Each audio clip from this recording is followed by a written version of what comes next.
All right, today we're diving into something super cool, the hidden structure of your mind. You know, we often think of our thoughts as this random, messy stream of consciousness. But what if I told you there's actually an underlying architecture, a blueprint we can not only understand, but maybe even redesign? Let's get into it. So let's just start with this one big question. What if your mind isn't just a jumble of thoughts, but it's actually a carefully constructed building? And what if, and this is the cool part, you could get your hands on the original plans? This is the core idea we're going to unpack today, looking at how the very tools we use to think can be examined and, yeah, even upgraded. So where do we even begin looking for this blueprint? Well, the first key insight from our source material is that our minds are pretty much built on a foundation of metaphors. And no, this isn't just for poets, it's for all of us every single day. It's fundamentally how we make sense of the world around us. Just think about how you talk about everyday stuff. You might describe an argument by saying you attacked his weak points or that your position was indefensible, right? It's like an argument is a war. Or you talk about time by saying you're running out of it, as if it's a liquid in a cup that's about to spill.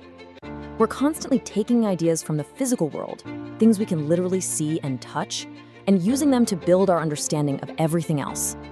Now, the really crucial point here is that a metaphor isn't just some fancy way of speaking, it's a fundamental cognitive tool. It's your brain's natural go-to strategy for taking something new and complex, like love or justice, and wrapping your head around it by using something familiar, like a journey or a balance scale. These are the literal building blocks of our mental architecture. Okay, so if our minds are built on these metaphors, does that mean we're just stuck with them? Not at all. In fact, we can actually learn to take the controls. And this is where understanding that blueprint becomes so incredibly empowering. And this right here is the central promise. The ability to manage your thoughts, to direct your focus, that isn't some superpower you're born with. The source material makes it really clear that it's a set of techniques, a skill that you can learn and practice, which allows us to, control our mind well. So how do we actually do it? Well, here's a simple but really powerful framework. First, you've got to identify the metaphors you're already using without even thinking about it. For example, do you see your career as a ladder you have to climb, or is it more like a garden you cultivate?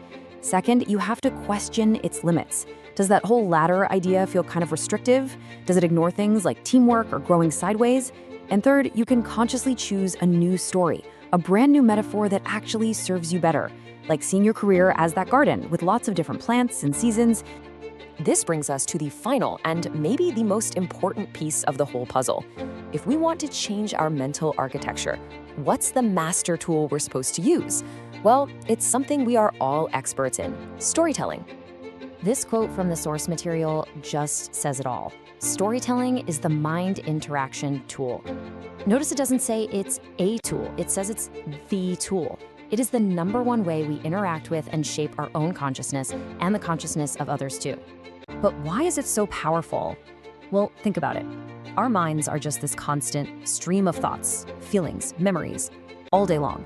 And without a narrative, it's basically just noise, right? A story organizes that noise. It takes all the random data points of our life and weaves them into a coherent plot, with structure, with meaning, and with purpose. It gives us a sense of control. And this right here is the ultimate mindset shift. You can literally move from being a passive observer, where thoughts and feelings just sort of happen to you, to becoming an active architect. You become the one who shapes the narrative. You get to decide if a setback is the end of the story, or if it's just the messy part in Act 2 that leads to an amazing comeback. So let's do a super quick recap of the key takeaways here. Number 1, your mind's entire architecture is built on metaphors from the physical world. Number 2, you can absolutely learn the techniques to manage and change these mental models. And number 3, your master tool, your best friend for making that change, is storytelling. And that leaves us with one final pretty powerful question. The blueprint is in your hands. The tools are right there for you to use.